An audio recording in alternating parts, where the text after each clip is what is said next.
qui va armer la frappe. Ils sont magiques les Monégasques. J'ai un scoop pour vous. La frappe croisée magnifique. Réalisation pour l'AS Monaco. Ce soir, je vais dire tout haut ce que tout le monde pense tout bas. Radio Diagonale, la web radio 100% rouge et blanche. Eh bien, bonjour, bonsoir à toutes et tous. On se retrouve pour ce Club Monégasque bilan mi-saison. Avec moi, je serai avec Damien, Patrice et Quentin. Salut et bonsoir, messieurs. Salut à tous. Hello. Voilà, le petit Club Monégasque, donc bilan mi-saison. On commence à en avoir l'habitude maintenant. On en fait quasiment un, je pense, depuis 2017, depuis qu'on a lancé Radio Diagonale. Et on va commencer tout de suite par les j'aime pas donc de cette première partie de saison. Damien, qu'est-ce que tu as aimé, qu'est-ce que tu n'as pas aimé de cette première phase ? Alors, j'ai aimé le jeu du début de saison. Réponse pas très originale certainement, mais après les purges qu'on s'était tapé avec Philippe Clément, le changement avait vraiment fait beaucoup de bien. Et voir du jeu, voir du foot, c'était quand même très très agréable. Je m'étais même fait la remarque en début de saison que l'an dernier, j'étais assez envieux du Lens de Francaise, du jeu qu'on pouvait voir là-bas, et qu'en début de saison, je l'étais plus du tout parce que ce que je voyais de Monaco me plaisait beaucoup. Malheureusement, ça n'a pas beaucoup duré. C'était un peu bref, mais bon, c'était quand même un très gros coup de cœur du début de saison. Et puis, le j'aime pas, c'est la défaite au parc. Voilà, c'est la défaite au parc parce qu'elle fait mal. 5 buts encaissés sur un PSG qui n'apparaît pas aussi fort, qui avait qui avait lâché quelques points en cours de route en début de saison. On s'est peut-être un peu enflammé, on s'est peut-être un peu cru arriver que peut-être il y avait une possibilité d'aller les titiller, et on s'est vraiment fait remettre en place ce jour-là, même si beaucoup diront la prestation elle est pas souhaitable, mais t'en prends quand même 5, donc voilà, et tu dois pas en prendre 5, quoi, c'est tout. Donc ça m'a mis un petit coup, voilà. Et ça c'est un peu le j'aime pas de la première moitié de saison. Ok, Patrice. C'est assez similaire à Damien, parce que moi, du coup, mon gêne, c'est aussi le début de saison. Parce que du coup, jusqu'à la 9e journée, on est sur 6 victoires, 2 nuls et 1 défaite. C'est vraiment un super bilan, et justement, on n'a pas l'habitude depuis très très longtemps de faire un aussi bon début de saison, surtout que ces 2 matchs nuls et cette défaite, les matchs, c'est vraiment des faits de jeu qui nous les font pas gagner. On a clairement l'avantage sur ces matchs-là, on doit les gagner, donc on a vraiment cette impression que l'équipe fait un super début de saison. Offensivement, on a l'air d'être vraiment inarrêtable, on colle quasiment 3 buts à chaque match, donc vraiment j'ai beaucoup aimé aussi ce début de saison. Ce que j'ai moins aimé, en fait, c'est quasiment la suite. Alors, au-delà des résultats, moi, ce que j'ai surtout pas aimé, c'est qu'il n'y a eu aucune adaptation tactique de la part de Hutter. C'est-à-dire que, ok, tu as fait un super début de saison, sauf que maintenant, c'est bon, les coachs adverses ont vu comment tu jouais, ont vu ton schéma, ont vu comment te contrer, ils l'appliquent, et toi, tu ne réponds pas, tu fais toujours la même chose, et du coup, c'est beaucoup plus compliqué depuis. On n'a jamais dépassé les 2 buts depuis la 9e journée. Et à chaque fois, même quand on fait des victoires, elles sont dans la douleur, elles sont très difficiles. Donc voilà, c'est ce que j'aime pas. Voilà, c'est vraiment les 2 phases de ce début de championnat. Ouais, je pense que ton j'aime pas, du coup, on y reviendra un peu dans la suite de l'émission quand on parlera justement d'Hutter et de ce qu'il a apporté de positif et de négatif depuis le début de saison. Et enfin, Quentin, pour conclure donc ce bilan à mi-saison. Moi, ça va être plutôt un point global. C'est vrai qu'on a eu une bonne première partie de saison quand même. Moi, j'ai bien aimé ce style, cette idée de jeu qu'a voulu inculquer Hutter et d'ailleurs notre nouveau directeur sportif. Ils en parlent assez souvent. Le fait qu'on a des idées et qu'on s'y tient de bout en bout, de A à Z, et que direct, on a des résultats. C'est assez rare d'un coach qui arrive, en plus, qu'on puisse avoir aussi rapidement des résultats. On l'a vu avec Hutter. Là, Clément, lui, il était arrivé depuis 6 mois, et puis derrière, il a refait une première partie de saison qui est identique. C'est-à-dire qu'aujourd'hui, on est à peu près au même point que l'année dernière. Donc c'est pas mal pour un entraîneur qui vient d'arriver, et je trouve que globalement, on joue bien. On continue toujours à jouer bien, même si on le dit aujourd'hui que ça va un peu moins bien. je trouve qu'il y a toujours cette idée de presser haut, de récupérer haut, voilà. On voit qu'il y a des différences par rapport à Clément, et même si dans les résultats ça se sent pas plus, je trouve que dans l'idée on est déjà moins ennuyé par les matchs et plus intéressé, on va dire, par ce qui se passe sur le terrain. Donc voilà pour mon j'aime. Effectivement, le fait que on stagne quand même un peu, qu'on soit pas, on n'ait pas réussi à concrétiser ce début de saison très bon, qui nous fait aujourd'hui nous rendre compte qu'on est dans une posture assez similaire à la saison dernière, mais en même temps, dans l'idée, on devrait être derrière. On devrait être à la place où on était l'année dernière, c'est-à-dire, il me semble, 5e, avec autant de points. Donc voilà, globalement, on a une Ligue 1 qui est assez faible, donc faut qu'on s'estime heureux d'être à cette place aujourd'hui. Et effectivement, c'est un petit avertissement aussi sur ce qui va arriver dans les prochains mois, avec la CAN, avec tout ça. Je trouve qu'effectivement, on va rester dans notre travers. J'ai peur qu'on reste dans notre travers. Donc voilà ce que j'ai pas aimé.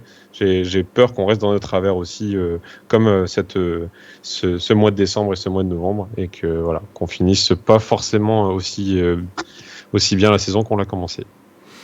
Ouais, c'est vrai qu'on est tous d'accord pour dire qu'on était très emballés à la fin du mois d'août, et que c'est vrai que depuis on a quand même la sensation que ça s'étiole un peu, ça s'effrite un peu. Il continue d'y avoir des victoires, mais clairement le jeu a quand même plutôt baissé en qualité. Est-ce que c'est dû à nous? Est-ce que c'est dû aussi aux adversaires qui ouvrent un petit peu moins le jeu? Parce que on prenait quand même pas mal de buts aussi pendant le mois d'août, mais les matchs étaient sympas à voir. On se rappelle évidemment de ce match à Nantes, mais pas que. Et c'est vrai que dernièrement c'est un peu plus fermé, c'est peut-être un peu moins intéressant, mais on est tous d'accord pour dire qu'en tout cas le début de saison avait été très positif. Et d'ailleurs c'est maintenant pour nous de passer un peu plus au bilan collectif, et dans un premier temps au bilan comptable. Pat, toi qui es un peu le spécialiste des chiffres, qui aime bien faire souvent des petites mises au point et des petits bilans comptables. Quand on avait fait notre émission pronostic, justement on était dans cette période faste, on terminait en tout cas cette période faste.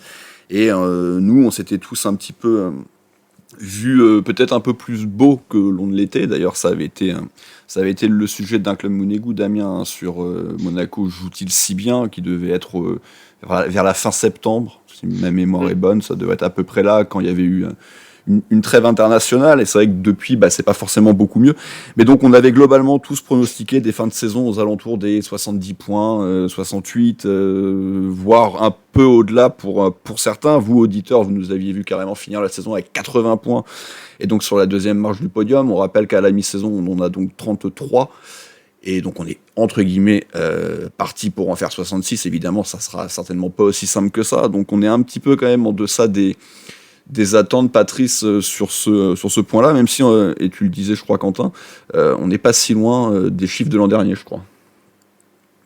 Exactement le même nombre de points. Voilà, on est vraiment pas si loin, alors. À la 17e journée, bien sûr. Oui, bien sûr. Saison, si on parle vraiment de nombre de matchs égaux. Après, oui, le bilan, comme disait Quentin, on a le même nombre de points, sauf que là, on est 3e et on était 5e l'année dernière. Si on est 3e, c'est aussi parce que derrière, ça a eu beaucoup de mal, quoi. Lens a fait un début de saison catastrophique. Marseille a eu un très gros creux. Tu vois, hormis le PSG qui, même au début, a perdu un peu de points, maintenant est en train de reprendre son vrai rythme de champion. Et Nice qui surperforme à pas vouloir encaisser de but. Tous les autres clubs ont vraiment du mal, et donc du coup, ça nous permet d'être toujours sur le podium. Mais bon, il y a quand même déjà beaucoup de défaites, quoi. On est déjà à 4 défaites cette saison. C'est 17 matchs, c'est quand même déjà pas mal. L'an dernier, c'était combien, 17 matchs? Je crois qu'on va avoir exactement le même bilan. Ça doit être 10-3-4, ça doit être pareil, je pense. On a exactement le même bilan, autant de buts marqués. Par contre, on a un but encaissé de plus l'année dernière. Oui. Donc est-ce que ça veut dire qu'on est meilleur? Mais oui, c'est vraiment identique.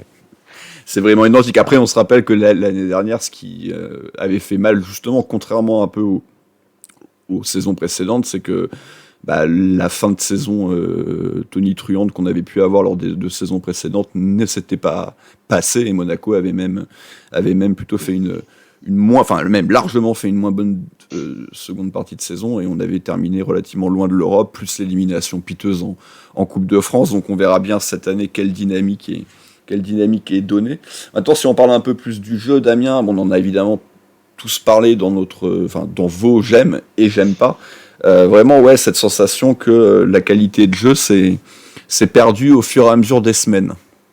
Oui, il y a une chose que je voudrais juste rajouter sur la question de la dynamique avant. C'est parce qu'au final, on a le sentiment, parce que grâce au jeu aussi, qui est un peu plus intéressant que l'an dernier, on a le sentiment que c'est un meilleur parcours, finalement, que la saison dernière. Alors que les chiffres, pour l'instant, montrent que c'est pareil. Ouais. Sauf que là où on peut il y a l'Europe aussi. Voilà, effectivement, c'est qu'on n'a pas ce mauvais goût, cette amertume liée à l'Europe qu'on avait l'an dernier. Parce que c'est vrai que pour moi, c'est plutôt ça qui plombe, avec la Coupe de France aussi, c'est quand même plus ça qui plombe aussi le bilan de Philippe Clément, plus que la Ligue 1.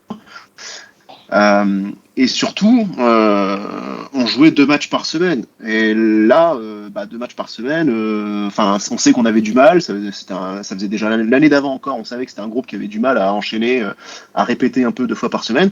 Là, on joue qu'une fois par semaine et au final, on fait pas mieux. Donc là, j'ai envie de te dire, finalement, le bilan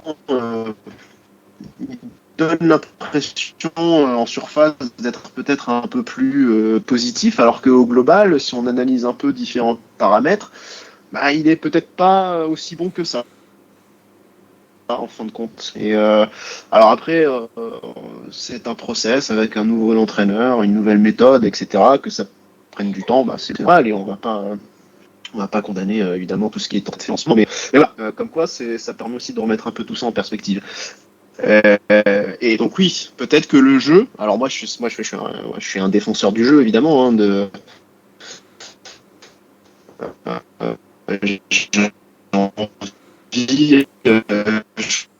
On a des gros problèmes de connexion, Damien, avec toi. On a perdu ta cam et là le son devient un petit peu compliqué. Mettre le jeu avant les résultats. Je sais pas si tu nous entends, Damien, mais on t'entend pas. On t'entend là. Gagner un match et avoir le sentiment d'avoir perdu ce match parce qu'une victoire Ouais, je crois qu'il y a une vraie latence et du coup on a récupéré tout ce que tu avais dit. C'est mieux, vous me dites. Hein. Ouais, écoute, je vous entends bien. On te reprendra dans quelques secondes. Ça ouais, c'est certainement revenu, mais il y avait du décalage. Donc attends. En langage télé, ça veut dire on reprendra jamais. Ouais, voilà, c'est ça. Non, mais dis plus rien parce que j'ai l'impression que tu nous entends avec du décalage et du coup, c'est un peu compliqué d'arriver à se comprendre.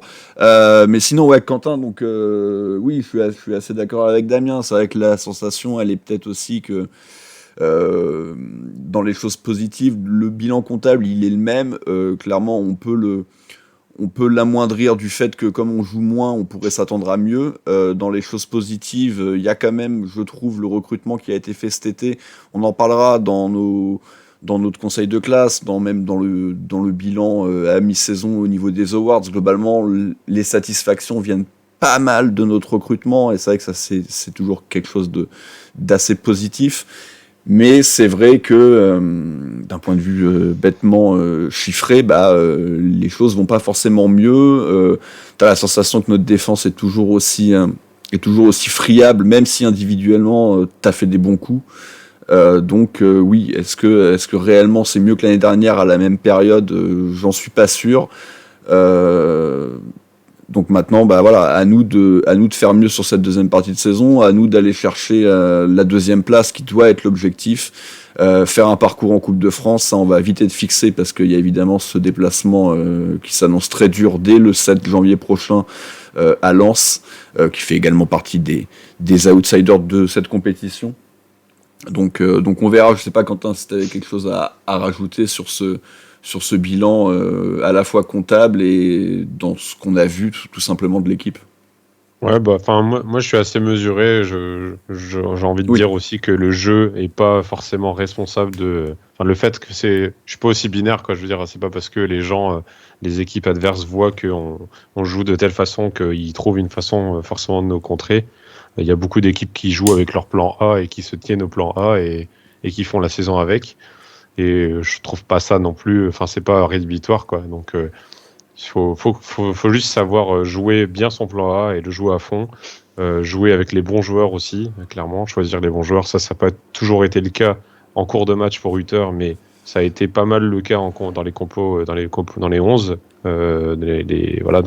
initiaux.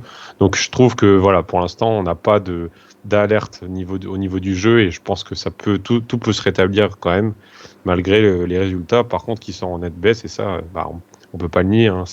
On va juste s'en tenir au bilan comptable. Effectivement, on voit moins bien depuis ces derniers mois et c'est en lien avec ce que je disais. C'est effectivement ça rejoint un sentiment un peu de on joue moins bien, on se fait plus contrer, etc. quoi. Donc ça, voilà, il peut avoir ce biais-là aussi. Alors, une chose qui est peut-être positive, Patrice, alors je sais pas, parce que là je te prends un petit peu de cours sur ça, mais c'est vrai que l'année dernière, on était connu pour être une des équipes qui perdait le plus de points en ayant mené au score. Et là, par contre, j'ai la sensation, et d'ailleurs même ça a été redit pendant le match face à Toulouse, quand on était mené 1-0, qu'on était l'équipe qui renversait le plus souvent les situations, et ça a été encore le cas lors de ce match-là. Donc c'est vrai qu'aussi, il y a peut-être aussi cette sensation de prendre des points alors qu'on est mené au score, qui rajoute un peu de positif là-dedans, plus que quand c'est le scénario inverse, quoi. Même si au bout du bout, le bilan est le même, la manière de récupérer les points est un peu différente.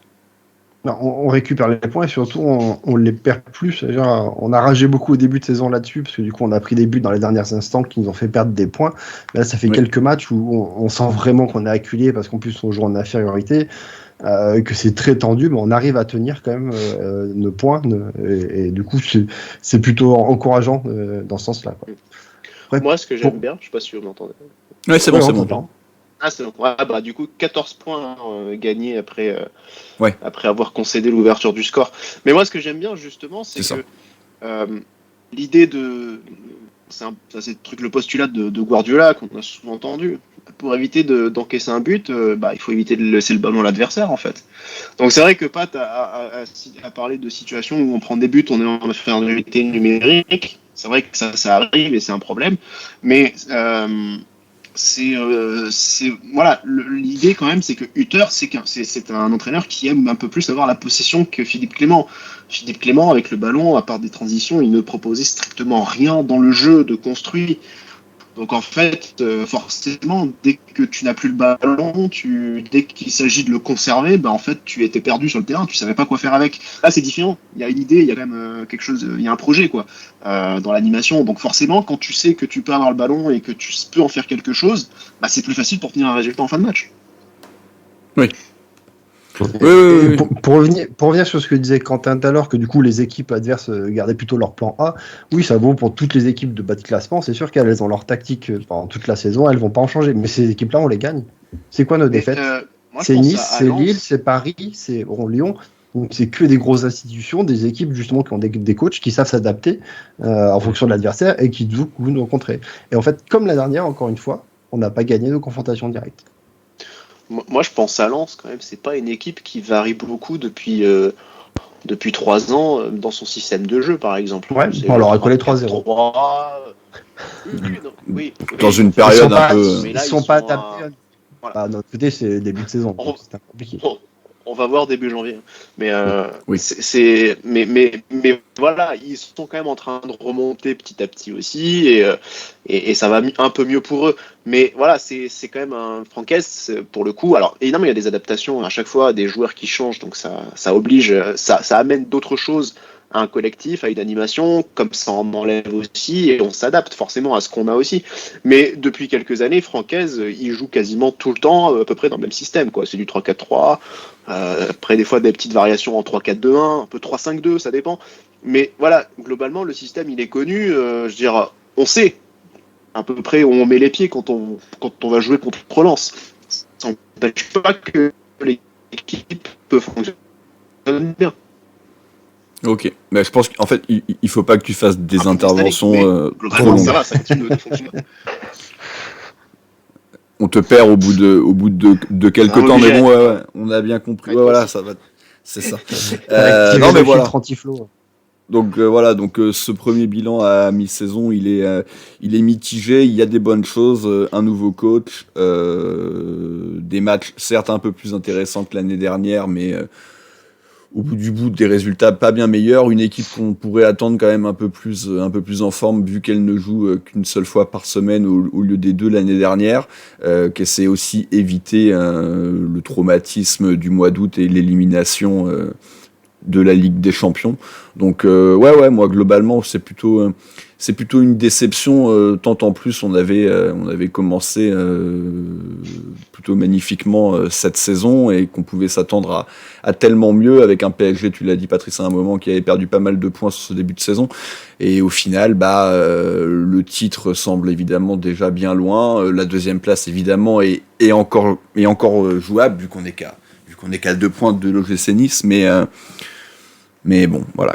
Qu'est-ce qu'on va vraiment jouer sur cette deuxième partie de saison d'excitant ? Ça sera la conclusion de l'émission. Le conseil de classe maintenant, messieurs, on va pouvoir passer un peu plus au prestat individuel de nos joueurs. Les félicitations, Quentin. Quel joueur t'as envie de féliciter ? Alors rapidement, c'est pas nécessairement le meilleur joueur, celui qu'on trouve le plus important pour l'équipe, mais un joueur qu'on a envie de féliciter pour son apport et diverses choses, mais pas nécessairement le meilleur élément. Ouais, du coup, moi, alors j'avais plusieurs, on a tous plusieurs forcément dans cette catégorie. Il y a eu quand même eu des très bons éléments dans cette première partie de saison. Et là, j'avais envie de souligner aussi l'assise défensive qu'on avait. C'est vrai que d'ailleurs, ce joueur, c'est Wilfried Singo, et il a été d'ailleurs élu, je crois, dans les top 5 des meilleures recrues de cette saison, en tout cas de cette première partie de saison. Et je suis assez d'accord avec ça. C'est vrai que c'est une très très bonne recrue, un joueur dont on sous-estimait un peu peut-être ses qualités défensives quand il jouait plutôt en piston latéral offensif. Et voilà, derrière on a un joueur très solide qui n'a jamais fait d'erreur, en tout cas menant à une grosse action. En tout cas, j'en ai pas vraiment à une grosse action de but pour l'adversaire. J'en ai pas vraiment de souvenir. Donc voilà, un joueur qui a très bien pris sa place et qui s'est très vite déclaré comme titulaire indiscutable dans cette équipe, qui manque particulièrement de défenseurs centraux. On l'a vu et on l'a redit et on le souligne encore aujourd'hui. Donc voilà, c'est un joueur très précieux qui nous a bien aidé pour ce début de saison, et c'est pour ça que, à l'image de ce que tu disais tout à l'heure avec les recrues, etc., je pense que c'est pas mal de le mettre dans les félicitations comme étant aussi notre meilleur recrue actuellement. Donc ça, on pourra en parler tout à l'heure aussi dans les awards, mais pour l'instant, je trouve que c'est notre meilleur recrue. Ok. Oui, je suis plutôt d'accord. Moi, il fait également partie de mes meilleurs joueurs. Par contre, peut-être un petit bémol sur le côté pas d'erreur, parce que il n'a pas fait d'erreur à proprement parler comme pouvaient nous faire des Dizazi ou des Badiachil, où c'était clairement directement des erreurs. Mais moi, j'ai quand même souvenir plusieurs buts, surtout en fin de match, où ça vient dans sa zone, où il n'est pas forcément au bon endroit au bon moment. Le but face à Nice, le but contre Lorient, le but encore une fois là face à... Merde, j'ai plus le club en tête, mais bref, il y a eu 2-3 fois où, sans être directement fautif, il n'était pas forcément au bon endroit au bon moment, et on l'avait d'ailleurs de temps en temps un peu pointé du doigt sur ça, mais c'est vrai que c'est très largement le positif qui prédomine pour ce joueur. Pat, tes félicitations pour cette première partie de saison. Ouais, moi aussi c'était sur Singo, mais sinon je peux parler de Fofana, que je trouve qu'il fait une très bonne première moitié de saison. Je trouve qu'il a élevé un peu son niveau de jeu par rapport aux autres saisons, qui prend bien la suite de ce que Tchouaméni a pu nous faire voir. Il est dans un rôle plus offensif du fait de la tactique, beaucoup plus mis en avant. J'ai l'impression aussi que le fait d'avoir fait cette Coupe du Monde, d'être sélectionné régulièrement en équipe de France et avoir quand même pas mal de temps de jeu, ça lui a fait pris peut-être plus une meilleure mentalité, d'avoir pris un peu de plomb dans la tête.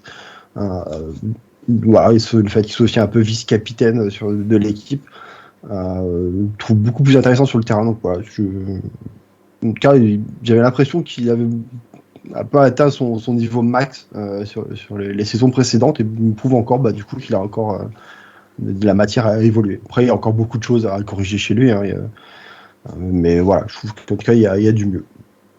Fofana qui a dit qu'il ne se voyait pas partir à la mi-saison, il partira certainement en fin d'année, après bon, à voir les offres, les clubs qui sont vraiment sur lui, mais voilà, je pense qu'il a l'euro dans un coin de il a l'euro dans un coin de sa tête, il est a priori parti pour le faire, pas pour être titulaire, a priori pour jouer pas beaucoup, mais il sera certainement dans la liste, et donc il a peut-être pas envie de prendre un risque en partant en cours de saison. Quoi. Ouais, il est Emery derrière, et c'est vrai qu'il peut être. Même en comptant lui. Je compte les deux, je compte Zaïre Emery avec. Oui, mais bon, il y a du monde, et voilà, même s'il a de bonnes chances, il y a quand même, il n'est pas non plus 100%, quoi. Donc c'est clair que bouger cet hiver, ce sera un risque pour lui. Non, il n'est pas 100%. Pour moi, il est le dernier de la liste. Derrière, évidemment, les trois incontournables, Rabiot, Tchouaméni, Camavinga. Donc tu peux penser à Zaïre Emery et lui. Même si maintenant on sait que Griezmann est plus ou moins utilisé au milieu de terrain, mais parce que derrière, par contre, j'ai vraiment la sensation qu'il y a un vrai gap. Après, on parle de Vertou, on parle de Boubacar Kamara, donc voilà, ok, il est certainement le dernier, mais par contre, il n'y a pas vraiment de danger derrière. Voilà, Pogba, finito carrière. Et N'Golo Kanté, il a fait le choix également de aussi, hein. de se couper de l'équipe de France. Donc finito voilà. Carrière aussi. Hein. Finito carrière aussi. Ouais. Après, c'est pas forcément le cas de. Finito carrière. Hein. Demande à Cristiano Ronaldo. Hein, il sera encore titulaire du Portugal pour les 4-5 prochaines saisons. Mais après, non, évidemment, c'est un. Ronaldo. Après, bon. C'est un cas à part. Quoi. Ouais, non, mais on est bien d'accord, c'est un cas à part. Sinon, et donc, Quentin, toi, Tchouaméni, Camavinga, la Tchouaméninga, comme a dit Ancelotti, peut-être que ça ferait une place en plus. Oui, en tout cas, ça ferait un putain de joueur. Ça, c'est sûr. Même s'ils ont des qualités un peu similaires, c'est quand même pas tout à fait les deux mêmes. Donc, ouais, ça pourrait donner quelque chose d'assez impressionnant. Damien, toi, tes félicitations, ton joueur chouchou de ces 6 premiers mois. Ah merde, non, j'avais pas mis ce.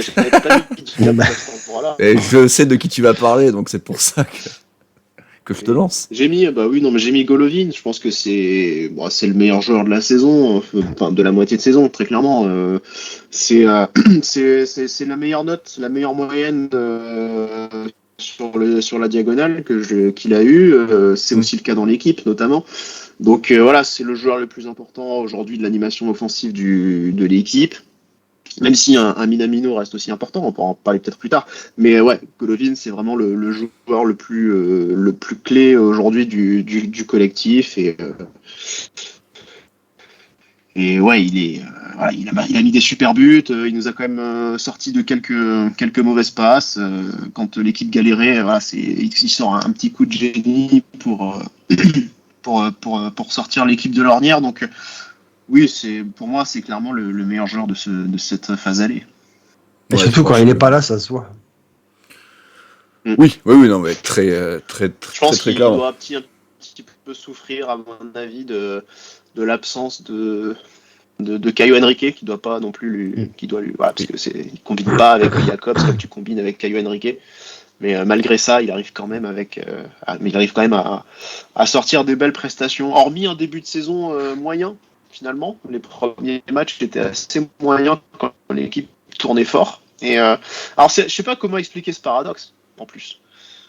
On voyait beaucoup Minamino. Est bonne. Voilà, mais c'est vrai qu'on voyait l'équipe collectivement qui était super, et lui qui était un peu en dessous des autres.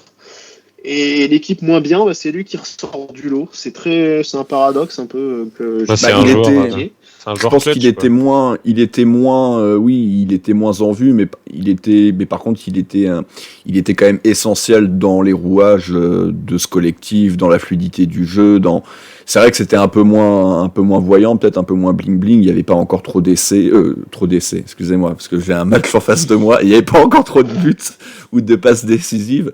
Mais il était quand même important, mais je te rejoins sinon sur le côté, je pense qu'à mi-saison c'est le meilleur joueur, mais je lui ai pas mis les félicitations puisque contre Lens, il fait quand même un gros match, par exemple. Oui, non, mais bien sûr, il y a des bonnes choses. Et c'est vrai qu'il y a aussi toujours un petit peu ce côté-là avec Golovin. On l'attend peut-être un peu plus dans les très gros matchs et ça a quand même été rarement le cas. Évidemment, l'année dernière en Coupe d'Europe contre les Leverkusen, mais même là sur le début de saison, il y a eu 2-3 rencontres contre des gros et tu l'as dit, Patrice, qu'on a perdu et il n'a pas réussi à être décisif, même si face à Nice, il obtient un penalty. On aurait espéré mieux. Moi, je vais terminer rapidement la félicitation avec Zakaria. En tout cas, je pense très clairement que les 4 meilleurs joueurs, c'est les 4 qu'on a cités. Mais voilà, j'ai envie de rajouter Zakaria à ça, qui pareil fait un si très bon premier mois chez nous, sachant qu'en plus il a un petit peu bougé entre le poste de défenseur axial et le poste de milieu de terrain. Le seul petit bémol, c'est un petit peu trop de cartons jaunes, mais sinon voilà, c'est un vrai bon élément et voilà, on avait plutôt 2 valeurs sûres qui étaient Golovin et Fofana et qui confirment, et 2 recrues qu'on attendait et qui individuellement font énormément de bien, montrent beaucoup de bonnes choses dans le secteur défensif, mais malgré tout, voilà, Monaco reste une défense middle. Et ils y sont forcément pour quelque chose aussi. Donc il y a forcément des vrais axes d'amélioration, que ce soit pour Zakaria ou pour Singo, en tout cas dans l'apport défensif collectif et que l'équipe soit un peu plus en place et un peu plus concentrée pendant les 90 minutes que dure une rencontre. Les encouragements, Damien, on va commencer par toi ce coup-ci. Ouais, c'est rapide. T'as plu, mais moi j'ai mis Singo et Zakaria parce que c'est des recrues, ouais. Donc je trouve que le début de saison il est bon, vous l'avez dit, et que du coup c'est un encouragement à continuer pour la suite, quoi. Ils viennent d'arriver, donc voilà, je vais pas les mettre tout de suite en haut, mais voilà, c'est pour leur dire que s'ils sont là, s'ils continuent sur la même lancée que là cette première partie de saison, ce sera des félicitations à la fin de l'année. Voilà. Oui. Patrice, tes encouragements. Mes encouragements, ils sont pour notre gardien de but, que j'ai énormément critiqué sur le début de la saison, parce que je m'attendais à avoir un gardien de but de très très haut niveau, et c'est vrai que son début de saison est très compliqué avec les boulades qu'il a pu faire.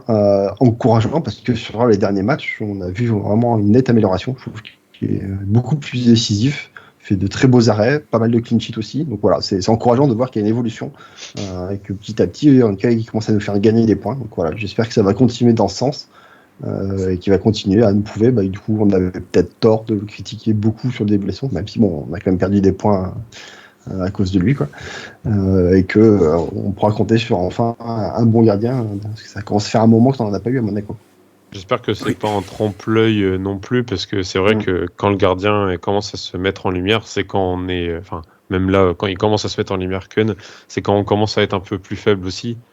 Et on encaisse beaucoup moins de buts sur cette partie de saison dont on a parlé, où on est moins bon, mais on n'en met pas trop beaucoup. Donc j'aurais tendance à dire que c'est pas de sa faute, évidemment, et que voilà. Mais il faut quand même se remémorer ce début de saison où justement on est très fort, on met beaucoup de points, mais on met constamment en flop parce que on le voit pas faire d'arrêt décisif, parce qu'on a très peur que ça fasse une nubelle. Donc j'ai un peu du mal avec le fait de le mettre en encouragement, mais bon, on peut voir quand même qu'il y a du mal, qu'il y a du mieux, je veux dire, récemment. Début de la saison, on le met pas en flop par défaut non plus, parce qu'on encaisse 2 ou 3 buts par match. Voilà. Non, mais c'est des encouragements sur la dynamique. Oui, bien sûr, ça peut se comprendre. Surtout venant de moi, parce que je l'ai quand même énormément critiqué. Donc voilà, j'avoue que sur les derniers matchs, en tout cas, clairement, c'est mieux. Et pas parce qu'on fait des clean sheets. Moi, sur mes moyennes, il est pas si mal. Ouais. C'est pas un des meilleurs. Il fait pas partie des meilleurs, mais il est pas non plus. En fond de peloton comme d'autres, quoi. Non, oui. Et Quentin, toi, donc tes encouragements? Moi, j'ai juste envie de parler d'un joueur avant de prendre mon encouragement, c'est Jacobs, parce que je trouve qu'il a quand même pas trop mal pris son rôle de latéral gauche. vu la défense, vu le manque de Caio et vu cette blessure qui nous a clairement mis dans le mal pour toute la saison, parce qu'on voit bien qu'il y a la canne qui arrive, il y a tout ça. Mais derrière, il a quand même assumé ce rôle de remplaçant titulaire très très bien. Il a réussi à remplir ce poste de latéral gauche et à plutôt bien à faire on va dire le meilleur Jacobs qu'il pouvait. Encouragement à n'importe qui maintenant. Non, mais je pense qu'il aurait pu vraiment nous pondre une saison catastrophique. On aurait pu vraiment, effectivement, il nous manque Caillon, il n'y a pas de souci là-dessus. Mais derrière, il arrive quand même à faire ses stats, à faire ses bons matchs. Et donc, clairement, il y a quand même. Je sais que personne n'en aurait parlé sinon, donc je préfère l'évoquer au moins. Si, on va en parler. Mais oui. Voilà. Mais non, pour moi, mon encouragement, du coup, c'est vraiment Minamino, parce qu'on n'en a pas parlé depuis le début. C'était pas loin d'être les félicitations aussi. Ça a été clairement notre joueur clutch du début de saison, tout début de saison, puisqu'il va quand même se réveiller d'un coup et nous mettre des buts, nous mettre des passes D, alors qu'il n'en avait jamais fait autant en toute une saison l'année dernière. Donc il n'a pas joué autant, d'ailleurs, il est à 16 matchs, je crois, là, donc c'est quasiment autant que ce qu'il a fait dans toute la saison dernière. Et il en résulte un but plus passe D à 9 là, donc c'est la meilleure addition d'action décisive, le plus décisif de l'équipe. Donc voilà, on a été obligé aussi d'en parler. C'est quand même un joueur qui a été décisif, qui a été particulièrement critiqué l'année dernière et qui, pour moi, du coup, par rapport à Damien, je trouve que c'est bien aussi d'encourager un joueur qui revient un peu de ça, parce qu'une recrue, effectivement, elle part de zéro, donc c'est plus facile de lui dire qu'elle a fait un très bon début de saison. Donc là, voilà, on a une vraie progression et un Minamino qui est retrouvé grâce probablement au style de jeu et à 8 heures, et qui va être décisif, j'espère, pour la deuxième partie de saison. C'est même le joueur le plus impliqué dans les séquences de jeu qui amènent à un but. Voilà. Beaucoup plus qu'un Golovin, par exemple. Donc, Ok, ouais, après c'est clair que son mois d'août doit bien l'aider quand même là-dedans, mais oui, de toute façon, c'est sûr que Minamino, ça sera certainement la progression de l'année, tant qu'il avait été catastrophique et décevant l'année dernière, et tant il a été de toute façon le meilleur joueur du premier mois et un peu plus, et même si maintenant c'est plus trop le cas, quoi qu'il arrive, il y aura eu cette bonne phase. Et moi, rapidement, mes encouragements vont aller pour Crépin, Diatta. Voilà, je vais pas non plus trop en rajouter, mais je trouve que c'est pas si mal ce qu'il nous fait, parce que c'est plutôt étonnant. Moi, c'est un joueur que je crois que j'avais pronostiqué en pire joueur de la saison. Dans les joueurs qu'on allait voir, évidemment, les joueurs qu'on va voir 3 bouts de match, j'ai pas trop envie de les compter. Et globalement, je trouve que tous ces matchs sont plutôt cohérents. Je l'ai rarement, je pense, cité en tant que flop. Pas forcément non plus très souvent en tant que top, mais je trouve que ça devient un élément correct quand Vanderson n'a pas été là, que ce soit pour suspension ou autre. Il a également fait plutôt des bonnes entrées où il apporte son dynamisme. Donc voilà, Crépin, je trouve que c'est des débuts, en tout cas, de ce qu'on espérait voir à son arrivée. On sait qu'il y a eu cette grave blessure qui l'a éloigné des terrains longtemps, mais voilà, là, je trouve qu'on est en train de voir quelque chose de plutôt sympa. Donc c'est à confirmer sur cette deuxième partie de saison, et si son rôle comme ça de remplaçant et de dynamiteur en fin de match peut perdurer, ça sera forcément une bonne chose pour l'équipe. Je suis d'accord, il faudrait pas que on reste, quand je dis Lyon, c'est les supporters d'une manière générale, on reste trop sur le Diatta de l'an dernier, que tout le monde voulait voir dehors, en fait. C'est pas du tout un joueur flamboyant, ça, mais c'est un joueur qui rend beaucoup de services au collectif, mine de rien. Et je trouve que dans une position, quand il est un peu plus reculé, comme il est quand il rentre en tant que piston, on se rend compte que c'est un mec qui lâche rien, qui a déjà la bonne mentalité, qui se donne, qui se bat vraiment beaucoup pour le collectif, et qui fait beaucoup de repli. Et je trouve que effectivement, ses entrées sont plus que correctes, elles sont même plutôt bonnes en réalité. Et d'ailleurs, Pat, tu l'avais sorti là il y a pas longtemps sur les notations de l'équipe, à chaque fois il a eu minimum 6 quand il a été noté, il me semble. Oui, c'est ça. Il a même eu un 7, je crois qu'il avait été un des tops une fois, je crois. Et ouais, clairement, c'est vrai que c'est un autre Diatta, c'est un autre, en tout cas, c'est un joueur où on met d'autres qualités en avant. Et je pense que tu as raison de le faire, parce que c'est vrai qu'on a souvent, quand une fois ce on qui englobe un peu beaucoup de monde, parce que je pense que ça a été assez généralisé de cracher sur Diatta un peu facilement. Qu'il était peut-être pas mérité des fois de temps en temps, mais je trouve que voilà, il faudrait justement du coup réévaluer ce qu'on a vu en lui, quoi, par rapport à ce qu'il produit cette année. Trop long. C'est la fin de l'intervention de Damien. Et on va maintenant pouvoir passer donc aux avertissements. Alors, pas forcément les deux, hein, mais si vous avez travail ou conduite, moi rapidement je vais commencer. C'est pour ça que je ne l'ai pas mis en félicitations. Golovin, avertissement conduite, parce que prendre des cartons jaunes, moi c'est quelque chose que je peux comprendre, même si je sais que toi, Damien, tu vas en parler dans tes... J'ai changé. Tes points négatifs. Ah non, donc tu vas plus en parler. Oui, sur le fait sur le fait de faire trop de fautes, c'est vrai que c'est une réalité de pas mal de nos joueurs défensifs. Mais le problème de Golovin, c'est que c'est des cartons jaunes qui n'ont pas de lien direct avec le jeu. C'est pour contestation. Là, évidemment, on reste sur ce carton rouge pour un mauvais geste. Alors, il a pris qu'un match, plus 1. Donc, il le prendra. Hein, il le prendra parce que, bon, connaissant Golovin, ça va vite sauter, mais je suis plutôt étonné quand même. Je m'attendais à avoir au moins 2 matchs, parce que c'est quand même un geste qui est certes pas dangereux, mais c'est un geste d'humeur qui, à mon sens, aurait mérité 2 matchs, surtout qu'il a quand même un petit casier. C'est surtout qu'il revenait déjà de suspension et qu'il avait déjà c'était sa 2e suspension, donc là ça va faire sa 3e. Donc ouais, tu peux t'attendre. Donc voilà. Avertissement conduite pour Golovin, parce que s'il te plaît, parle moins, énerve-toi moins, arrête de prendre des cartons à la con. Prends des cartons pour des tacles en retard parce que tu viens défendre comme un âne et tu te rates un peu, ça je peux l'accepter, mais pas parce que t'es constamment en train de pleurnicher et de gueuler auprès de l'arbitre. Voilà. Patrice. Juste pour revenir sur Golovin, niveau stats, j'ai ressorti sur les 10 dernières saisons. Il a pris 30 cartons. Bon, il n'a pas joué 10 saisons, hein, mais oui. Il a pris 30 cartons jaunes et 4 rouges. C'est le 2e joueur sur la période à avoir pris le plus de cartons. Juste au-dessus de lui, c'est Gemerson avec 31, donc il est quasiment au niveau d'un défenseur central. 4 rouges, c'est aussi le maximum. Personne d'autre a pris plus de cartons rouges sur les 10 dernières saisons.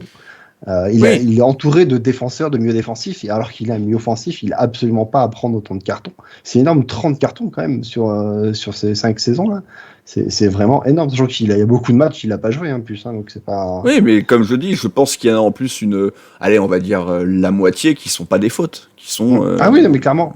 Donc voilà. Mais vas-y, Patrice. Sinon, mon avertissement serait pour Akliouche, ce serait le même type d'avertissement que pour Ben Seguir sur la fin de saison dernière, c'est que on a vu un départ vraiment très très bon, on nous a fait voir vraiment de très belles choses, notamment son match à Marseille, hein, forcément. Par contre, sur le dernier match, c'est vraiment très compliqué, on sent vraiment qu'il y a une baisse. Est-ce que du coup il est fatigué, parce que du coup il est quand même pas mal utilisé et tout, est-ce qu'il devient un peu trop prévisible pour les adversaires, je sais pas, mais clairement on sent qu'il y a du moins bien, et c'est dommage, parce que du coup c'est un très jeune joueur qui a encore beaucoup de choses à prouver. Donc voilà, un petit avertissement pour qu'il se reprenne un petit peu, qu'il nous refasse un peu des performances comme il a su faire sur le début de saison, parce que on en a besoin, surtout avec Golovin qui va pas jouer pas mal de matchs ces temps-ci. Mido qui va partir aussi pour un petit bout de temps pour la Coupe d'Asie. Il va avoir encore du temps de jeu, il va avoir encore des occasions de se montrer, donc voilà, faut redresser ça. Toi, t'es plus sur des avertissements travail, hein, ce coup-ci. Voilà. Quentin. C'est vrai qu'on devrait faire une catégorie avertissement travail et plutôt avertissement comportement à part. Enfin, en tout cas, cette année. Oui, mais c'est pour ça que j'ai dit chacun fait comme il veut. Moi, j'en ai pas spécialement travail. Et voilà, j'avais juste Golovin. Ouais, pareil pour Golovin. J'ai pas de grand chose à rajouter par rapport à ça. Moi, j'étais plus dans cette optique-là, effectivement, de l'avertissement comportement. Je pense qu'au travail, il y a personne qui ne travaille pas assez, on va dire, ou ne se met pas assez en lumière pour pouvoir progresser, pour pouvoir y aller, sauf dans les déceptions, dans les redoublements qu'on va aborder, je pense. Mais j'en ai peut-être un, si quand même, en travail. Mais Quentin, Damien, vas-y, toi. Alors oui, c'est un avertissement travail aussi. Bah, pour mon petit chouchou. Lequel? Pour Edan Diop. Bah, c'est vrai que Ben Seguir, on l'a tellement pas vu assez que ça sera un peu dur de lui donner. C'est pas possible. Lui, c'est absentéisme. C'est pas faux. C'est pas faux. Conseil de discipline, limite. Non, bah ouais, parce que moi, c'est bon, voilà, j'aime beaucoup Edan Diop. On sent, j'arrive quand même à sentir son potentiel technique et vision du jeu, où il est capable d'être assez de fluidifier, de jouer en une touche, deux touches, grand max, et c'est ça que j'apprécie beaucoup parce que voilà, il voit avant de jouer. Et j'aime beaucoup cet aspect-là chez lui, mais clairement, il rate beaucoup de choses, trop de choses. Il y a une nonchalance aussi dans ce qu'il fait. Pour moi, il n'a pas encore... voilà, la Ligue 1, c'est le niveau supérieur, et pour moi, il n'a pas encore passé le cap. Ça se voit, et je trouve ça un peu dommage. J'espère que ça ne va pas le gâcher, parce que clairement, Hutter l'aime bien, et il a envie de lui faire confiance. Donc j'espère que voilà, il saura élever le niveau pour répondre aussi aux attentes. Mais ouais, pour l'instant, il n'y est pas du tout, quoi. Il n'y est pas du tout. Je sens qu'il n'a pas encore passé le niveau supérieur avec le football professionnel, la Ligue 1. C'est encore en dessous. Alors je parle pas du penalty au Havre, c'était une maladresse, mais voilà, ça fait partie mais je trouve même des passes faciles qui ratent.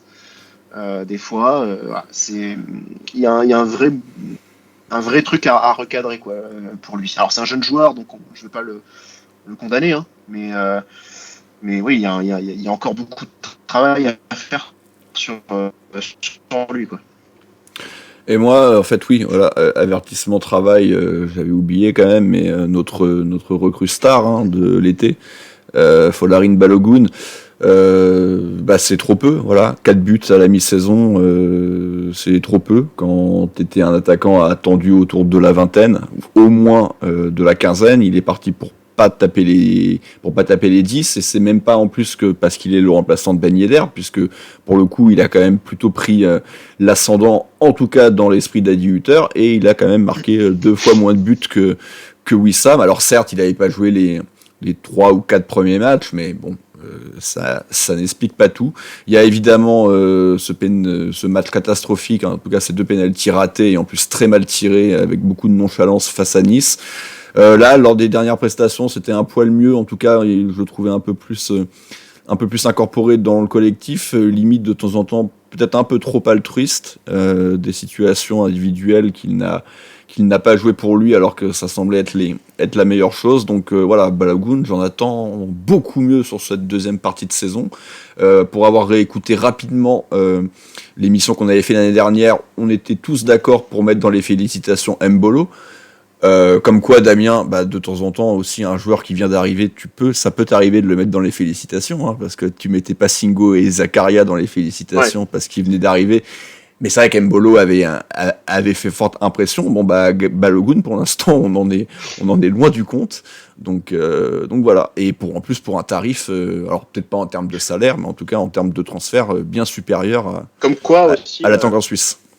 Comme quoi aussi le visage global, le paysage global que tu as d'une saison peut aussi varier selon parce que on en a parlé, t'as des bons résultats, t'as des trucs sympas, et d'un côté t'as des éliminations en Coupe d'Europe, tu finis deuxième d'un groupe de l'ex-URSS, tu vois, t'as le sentiment hyper contrasté en fait, alors que statistiquement, c'est plus ou moins les mêmes temps de passage, mais c'est juste que d'une impression à une autre, d'un point de vue plus subjectif par rapport à d'autres choses, fait que tu juges différemment aussi. C'est marrant.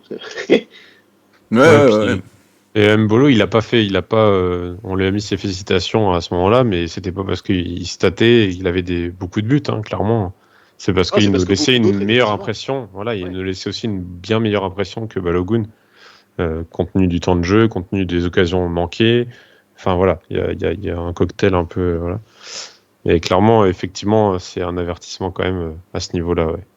Je pense qu'il y avait eu un peu plus de buts aussi quand même après 19 journées, hein, on le rappelle, et pas 17, mais oui, après c'était vraiment dans ce qu'il apportait, dans sa qualité, ses qualités naturelles, hein, physiques, etc. Mais moi j'ai extrêmement hâte quand même que Mbolo revienne.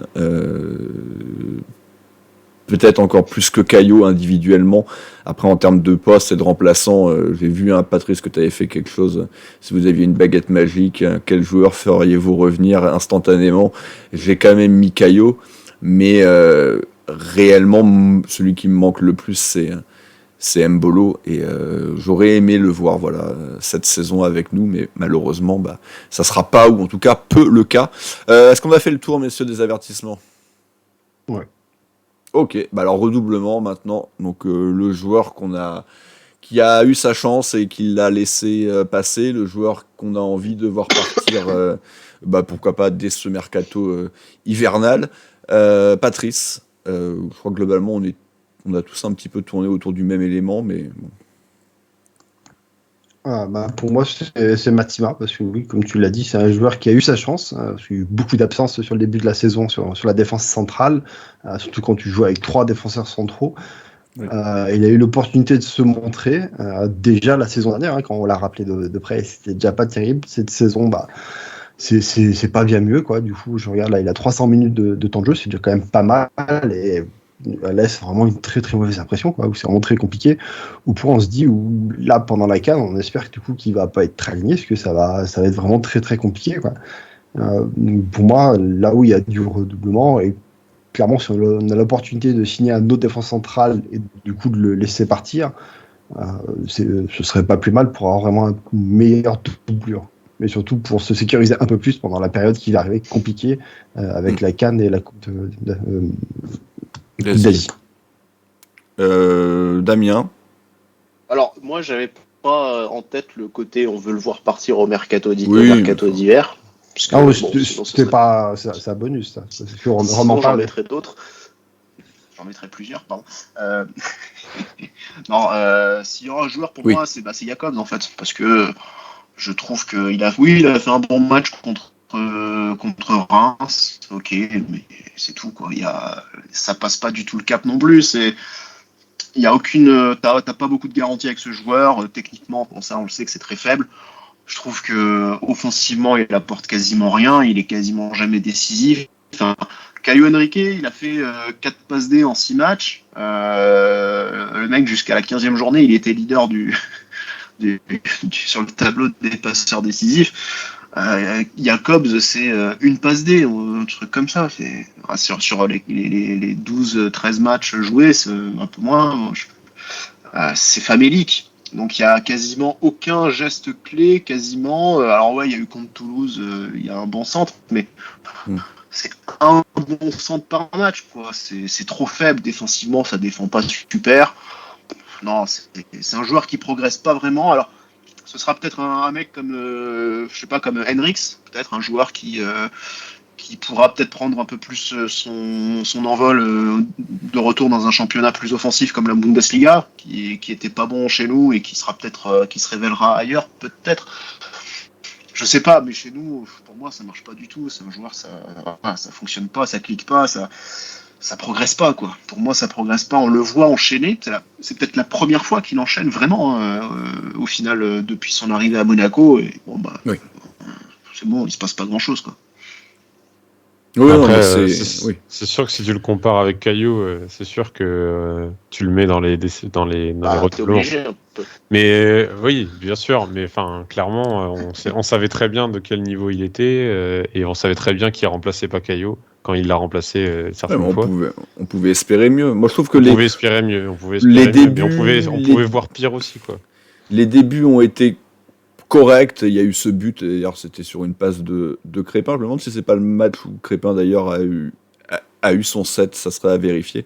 Ouais, je sais pas, enfin bon bref, mais bon. Anderson se pète contre Marseille, donc je trouve que les tout débuts avaient pas été catastrophiques, mais après par contre on est tombé quand même dans une longue période où il n'y a plus grand chose à se mettre sous la dent, ou même souvent dans les débriefs il y avait toujours quand même cette petite ombre Caio Henrique qui qui planait alors que ça avait été un peu moins le cas lors des premières rencontres. Et là, Toulouse, il y a eu de nouveau un petit mieux où il est indirectement décisif.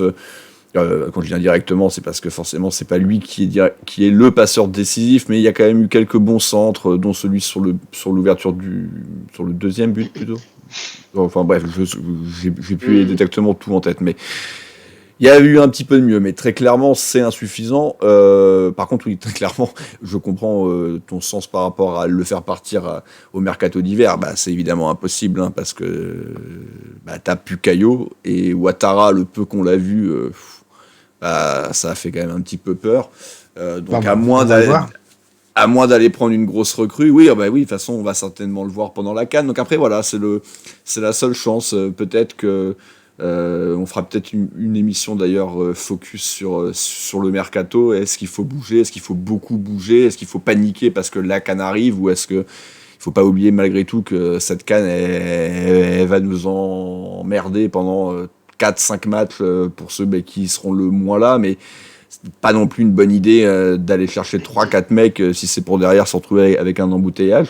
Mais c'est vrai qu'à ce poste-là, on peut réfléchir potentiellement à l'acquisition d'une recrue. Ça m'étonne quand même grandement qu'on recrute à ce poste-là, alors qu'on vient de recruter Ouattara. Oui, c'est vraiment de dire, en fait, on t'a recruté, mais pour rien, quoi. Ouais, mais c'est un peu la recrue, un peu parce que t'es en dehors des périodes de transfert, il te faut quelqu'un. Tu prends un mec en plus parce que vraiment, certainement, chez tes jeunes, t'as vraiment personne visiblement. D'ailleurs, on l'a pas fait jouer. Enfin, il a très peu joué. Quentin, même, tu pensais qu'il allait jouer le dernier match pour qu'on le voit un petit peu. Mais c'était pas bête dans l'idée. Mais on l'a même pas vu. On l'a même pas vu rentrer sur le terrain. Donc, j'ai vraiment l'impression qu'on compte pas forcément sur lui, quoi. Donc, on verra. Je suis d'accord. Je pense pas que ça sera la priorité, mais ça peut être une idée quand même à gratter de faire un recrutement. Quentin, est-ce que je t'ai demandé ton redoublement? Je ne crois pas. Non, mais du coup, si on peut parler aussi de...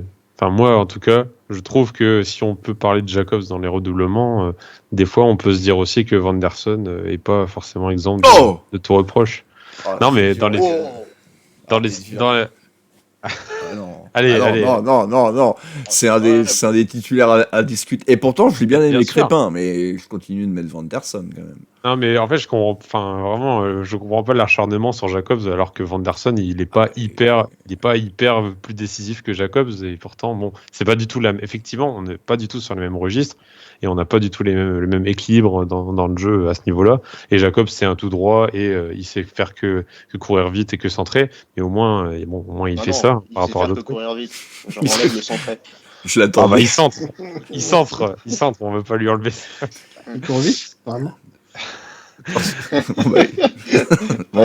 C'est un nihiliste.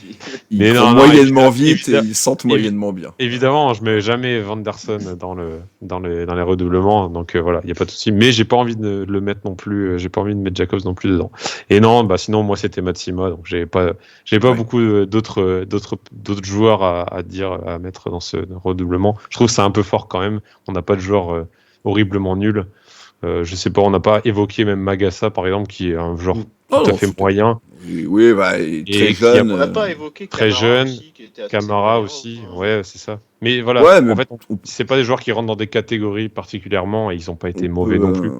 On pourra peut-être en parler rapidement quand on sera sur les joueurs de mi-saison, mais juste moi très rapidement, j'en ai un de redoublement. Non pas qu'il n'ait pas été bon, mais par contre il peut partir au mercato d'hiver. Du coup il y en a même deux. Alors si quelqu'un a des nouvelles de Jason Martins, faites-moi signe, parce qu'il est toujours. Forest était sur le coup, visiblement. Il faut qu'ils y aillent. C'est l'info du jour. Il faut pas qu'ils hésitent, parce qu'en plus, j'ai quand même de mémoire la sensation que c'est un de nos gros salaires. Hein, donc, le top 3 de mémoire. Peut-être moins avec Balogun maintenant, mais. Ça serait pas mal de s'en comparer. C'est quelqu'un des news de Elliot Matazo aussi. Voilà, c'était mon deuxième. Voilà. Et Elliot Matazo, qu'on attend, qui lui est au club depuis longtemps, qui était quand même un peu le jeune espoir milieu de terrain, qui pourtant, je crois qu'on l'a un peu vu avec les Belges. Je sais pas, là, il a même pas été utilisé ou très peu sur ce début de saison, donc il peut y aller. Blessé, Hein. Ça fait un moment là qu'il est blessé. Oui, maintenant en plus il est blessé, mais franchement, je suis même pas convaincu qu'on le verrait beaucoup plus, surtout qu'en plus Hutter est pas forcément un acharné du coaching tôt, on va dire, dans les rencontres. Donc voilà, donc il peut y aller aussi. Voilà, on fait un petit package avec Gelson pour un club anglais ou autre. Donc voilà. Je pense qu'on a fait le tour. Rien à ajouter. On va juste faire un tout petit bilan et plutôt un point sur les awards à mi-saison, messieurs. On était beaucoup à être sur Golovin qui serait meilleur joueur de la saison. Moi j'étais sur Zakaria, mais est-ce qu'à mi-parcours c'est pas Golovin qui est parti pour faire le back-to-back? Puisque c'était lui l'année dernière, on le rappelle, qui avait dominé de peu, mais dominé Brel Mbolo. Pour moi, oui, pour l'instant. Il y a des chances, oui, il y a de bonnes chances. S'il fait pas encore des rouges, tout ça, ouais. Et est-ce qu'on est d'accord pour dire que le top 4, ça a été nos 4 félicitations, à savoir Singo, Zakaria, Fofana et Golovin. Je vous les mets dans le désordre, il n'y a pas de... Voilà. En tout cas, c'est les 4 qu'on trouve le plus dans les notations des différents médias, c'est ces 4-là qui ressortent tout en haut. On n'a pas évoqué Ben Yedder.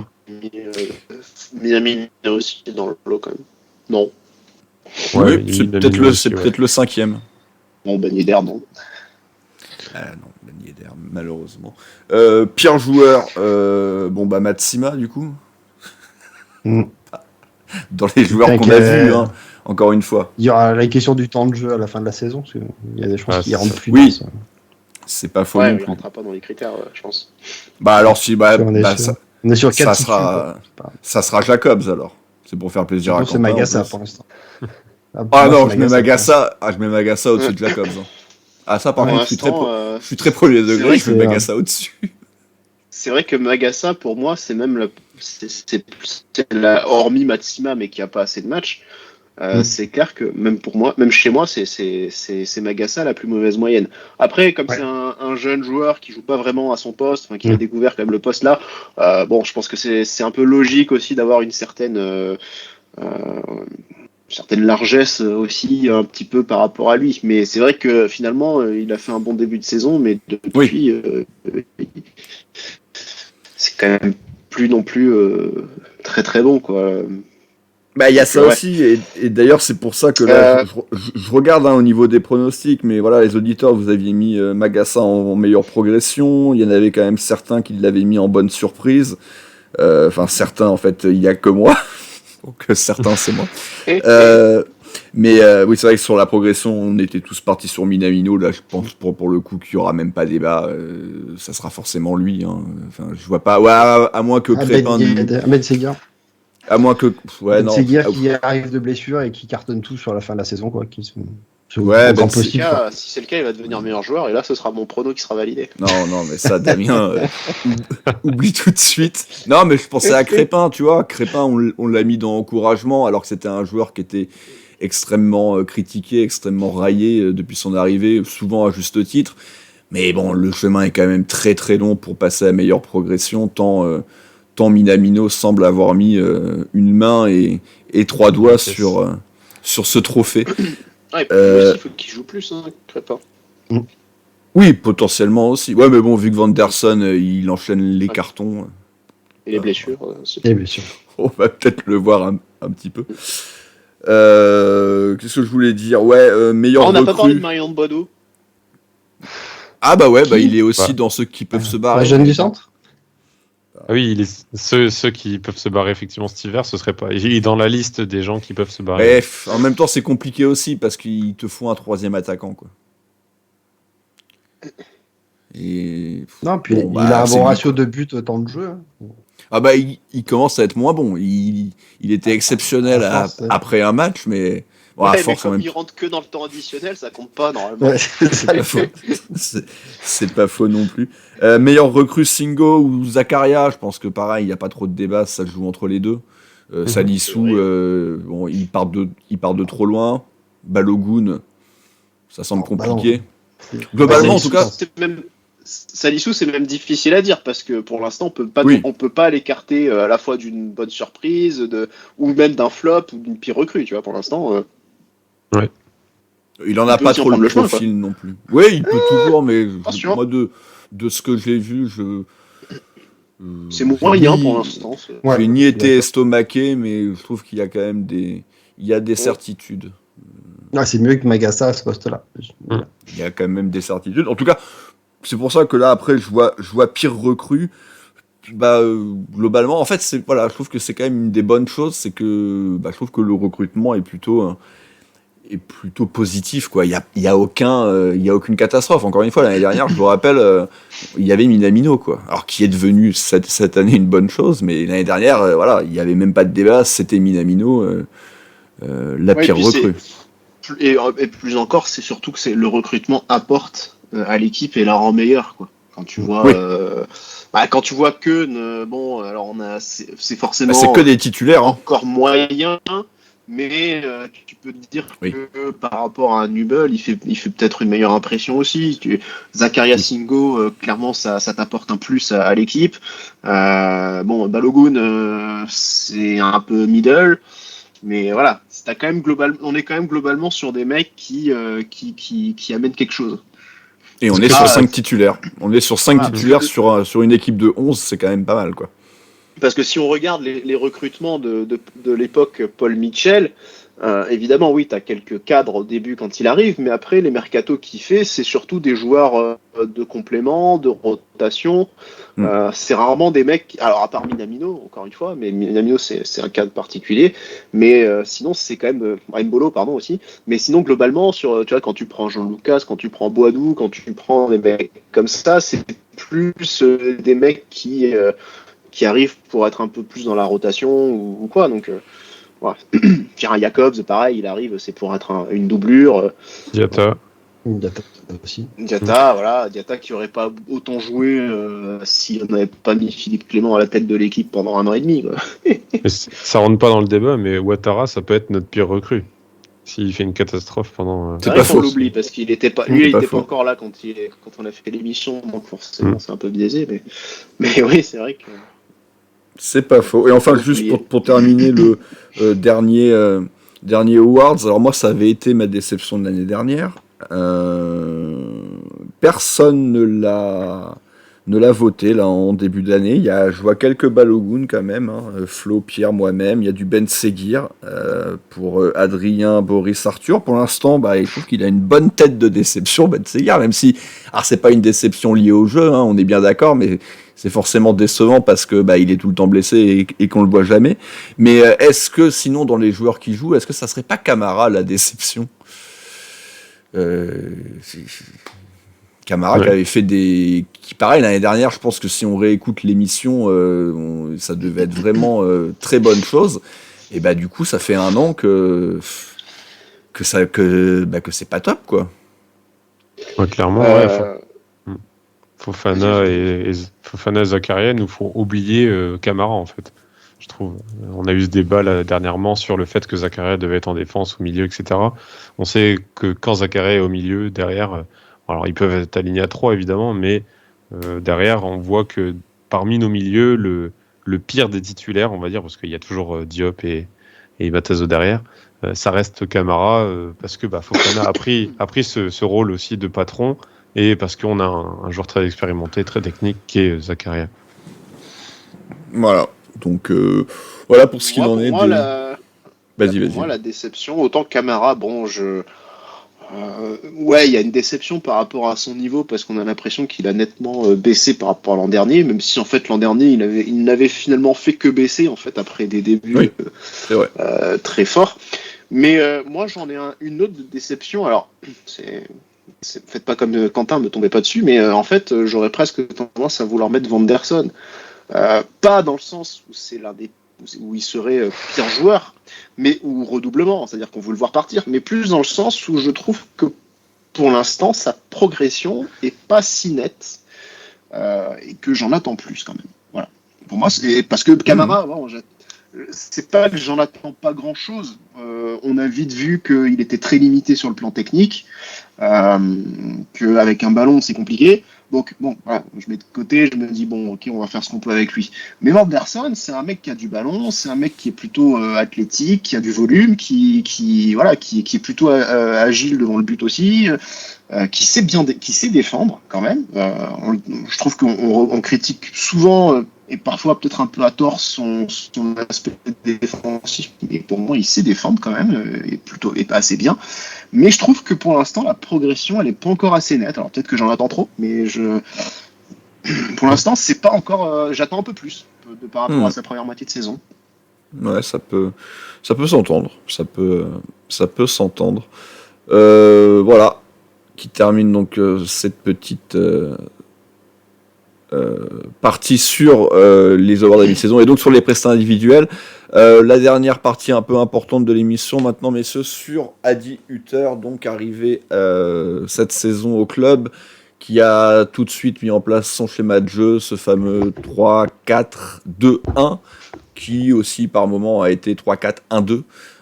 Il semble quand même avoir une préférence pour le premier système. Il n'en démord pas, ou presque. On a de temps en temps revu une défense à 4, mais c'était à de rares occasions, et il est quand même revenu au final à ce schéma-là.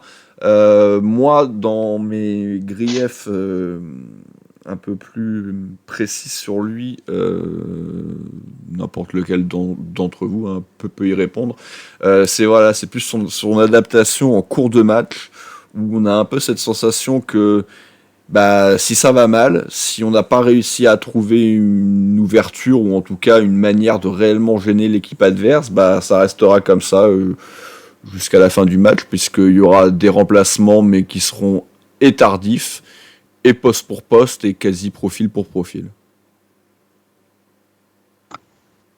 Vous battez pas.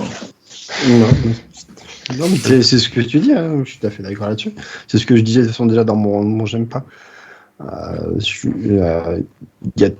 en train de justement de faire une stat en ce moment, je suis en train de relever tous les remplacements qu'il fait et tout pour voir à peu près si il change. Il y a eu très très peu de remplacements différents que poste par poste. Ouais. Il y a très peu de changements tactiques en cours de match. Comme tu le dis, c'est très tard. Alors, il a quand même fait pas mal de changements à la mi-temps, mine de rien. Oui. Quand il en avait besoin, pas pour faire des changements tactiques toujours, des fois parce que des joueurs n'étaient pas du tout au point, n'étaient pas bons, du coup il les a changés à la mi-temps. Mais après, j'ai regardé sur les 10 derniers matchs, 9 fois il fait que 3 changements sur les 5 possibles. Et à chaque fois, c'est des changements qui sont, comme tu le dis, très très tard, après la 70e minute. Donc, et nos 10 derniers matchs, c'est quand même pas des réussites. Donc c'est vrai qu'il laisse quand même régulièrement les mêmes joueurs sur le terrain, il ne change pas, même si le résultat ne nous est pas forcément favorable, il n'essaye pas de changer les choses, changer la tactique, changer les joueurs. Voilà, c'est ce que je vois un peu critiquer, l'impression qu'il s'entête un peu dans le système et dans ses choix qu'il fait avant le match. T'as pas beaucoup de solutions, je suis d'accord. Voilà, t'as pas un banc qui est super fourni. Je veux dire, honnêtement, qui aujourd'hui va se dire tiens, j'ai mis là, c'est quoi le dernier match, il met Balogun et Ben Yedder en pointe ensemble. Mais c'est ce qu'on voulait depuis le 2 matchs déjà. Parce que déjà contre Lyon, personne n'a compris pourquoi on l'a pas fait déjà. Ça, c'est la gestion du 11, du coup, pas les remplaçants. En plus, oui, mais après là, c'est général. Finalement, il laisse plutôt Ben Yedder plutôt que Balogun, alors que tu te dis que pour jouer seul, a priori, l'autre était mieux. Mais jamais tu te dis que Myron Boadou, par exemple, ça sera une bonne solution pour la fin de match, quoi. Tu vois, tu te dis pas non plus que Efekele, ça va être la bonne solution pour la fin de match. Tu vas pas dire que Aidan Diop, c'est la solution pour la fin de match. C'est pareil, tu vois, c'est aussi certains des jeunes joueurs, tu te dis pas que ces mecs-là vont entrer et tout déchirer, et tu te dis pas que Maxima va entrer et tout déchirer et faire la différence. Donc c'est vrai que t'as pas forcément un banc qui est super fourni en réalité sur les derniers matchs, parce que t'as des blessures, t'as des suspendus, que ça s'est un peu accumulé. Mais c'est vrai que oui, t'as quand même aussi des choses qui se font tardivement. Voilà. Et je pense qu'un Ouattara qu'on aurait sans doute voulu voir un peu plus jouer, je pense que lui-même il aurait aimé le faire jouer, mais t'as clairement les scénarios de match qui incitent pas non plus, par exemple, à donner du temps de jeu à des jeunes joueurs où il faudrait peut-être les faire rentrer dans un contexte un peu plus facile, entre guillemets. Jardim, il l'aurait fait, hein, je pense. C'est pas pareil, c'est pour la prime de match. Mais franchement, on lui tombait dessus pour ça. Et franchement, il y a pas mal d'entraîneurs récemment, là, surtout Clément, d'ailleurs. Clément, il faisait beaucoup des changements inutiles, hein, clairement, à des moments donnés. On se disait, mais pourquoi il fait ça? Pourquoi il faisait rentrer des Boadou? Tu l'as très bien dit, c'est un peu ça l'idée, quoi. C'est que, au bout d'un moment, voilà, il n'y a pas à faire des changements aussi inutiles. Après, tu vois, oui, clairement, je veux dire que t'es pas des joueurs qui. Alors, quand tu joues à une pointe et que t'as Ben Yedder qui peut rentrer, remplacer Balogun, par exemple, ok, là, t'as un changement qui peut faire quelque chose en plus. T'as Akliouche qui peut apporter quelque chose en plus, notamment quand Minamino, par exemple, est un peu moins bien. Voilà, c'est les deux joueurs sur lesquels, je pense, tu peux avoir espoir qu'il y ait quelque chose qui se passe. Diatta, pas forcément pour faire des différences, mais oui, par exemple, c'est un joueur qui peut t'apporter. Est-ce que de là, selon le scénario, il peut changer inverser la tendance? Tu vois, c'est pas forcément ce genre de joueur auquel tu penses. Après, moi, ce qui m'a surtout choqué, c'est plus le match contre Lyon, où au final, ton premier changement, c'est parce que Camara se blesse et que tu fais rentrer Diop à la 70e, quoi. Alors que t'es dans un temps fort et que jusqu'à la 70e, et certainement plus loin, vu que le premier changement, il est contraint, tu n'aurais certainement rien changé, alors que tu es dans un temps fort et que tu as peut-être l'occasion de les enfoncer. Justement, c'est ça, pour le coup. Du coup, ça rejoint aussi ce que vous dites. Que tu n'es pas forcément les solutions, c'est une chose, mais que tu tentes rien non plus, c'est un peu. C'est pour pas casser le temps fort, justement, rester dans cette dynamique. Enfin, moi, je suis pas contre ça, et même je trouve ça assez bien qu'il garde ses idées. Déjà à la 70e aussi à ce moment-là, quoi. Donc il faut aussi un peu, un peu accélérer le truc, quoi. Et d'ailleurs, en plus, t'es puni parce que quand Pierre Sage, lui, fait ses changements, le but, c'est une action collective avec tous les entrants, côté lyonnais. Le moral de l'histoire, quoi. Ouais, en fait, je sais pas, moi, je pars du principe que quand tu fais rentrer des joueurs, c'est un peu leur responsabilité s'ils arrivent à retourner les matchs ou pas. On voit bien que Ben Yedder, lui, il s'en fout un peu de savoir s'il rentre à la 70, à la 60 ou à la 90e. Il va peut-être quand même te planter son but. Et franchement, que ce soit Clément ou lui, c'est pareil, quoi. Donc pour moi, c'est pas un problème de tardif, que ce soit tardif ou pas. C'est à partir du moment où tu as un changement qui est forcé, donc en plus il l'a pas voulu. Peut-être que c'est ça qui a cassé quelque chose aussi, on sait pas trop. Hein. Mais je suis d'accord avec le fait que ça peut être préjudiciable derrière sur la partie physique, ce genre de choses-là. Mais on rappelle aussi qu'on joue toutes les semaines, donc on n'a pas forcément besoin de faire ces 5 changements, et notamment vu de l'effectif.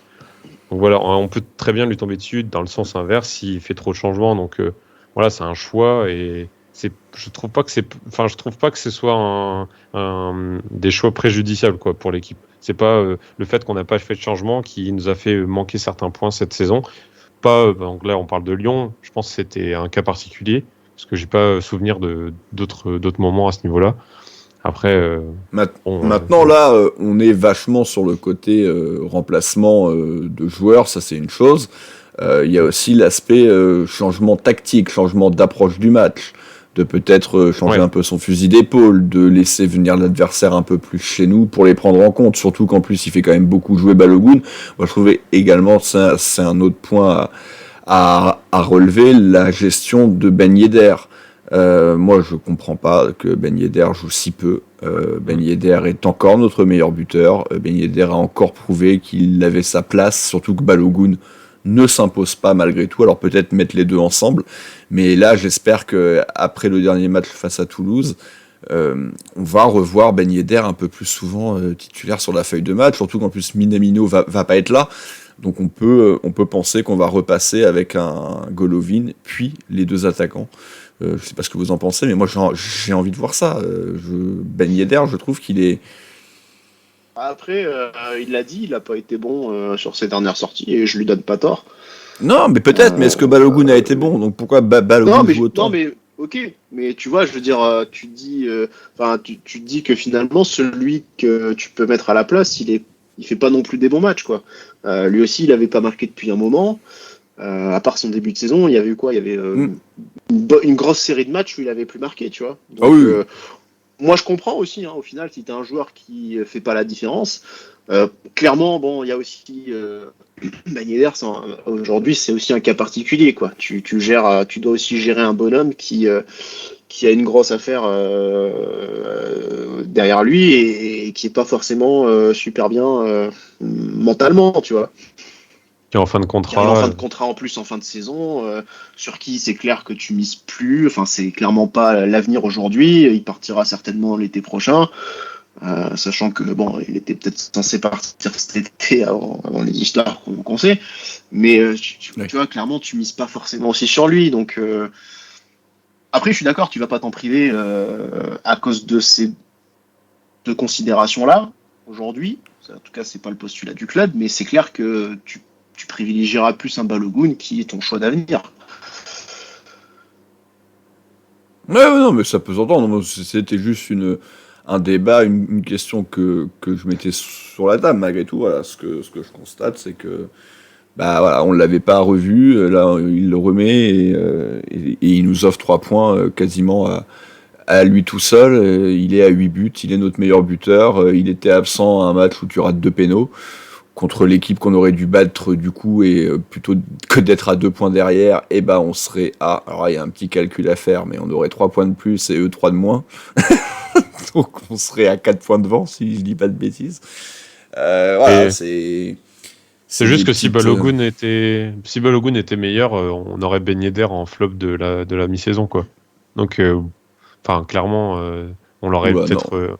non, je n'irais pas jusque-là. En déception, en tout cas, quoi. Ça, c'est sûr. Parce que pour le coup, on s'attend aussi à avoir un joueur qui... s'il était à 8 buts avec un statut de remplaçant... Oui, là, il a 8 buts. Forcément, il a beaucoup de buts au début, et puis là, il vient de mettre un doublé. Si Balogun avait été meilleur, oui, si Balogun était à 10 buts, ça changerait qu'on dirait que Balogun, du coup, a gagné sa place et que Ben Yedder est très bien comme remplaçant avec ses 8 buts, mais sauf que c'est pas le cas. Non, mais ce que je voulais souligner, c'est que voilà, aujourd'hui, le fait qu'on dise que Balogun est une déception, ça souligne aussi le fait que on a envie de revoir Ben Yedder. Ça, par contre, oui. Je pense qu'on a un peu un biais où on se dit que Ben Yedder est meilleur qu'on ne le pense. Et on a encore vu, il faut pas oublier qu'on a vu des matchs de lui aussi où il était très absent et plus le même qu'on a connu quand il est arrivé. Puisqu'on a fait le tour, messieurs, sur Adi.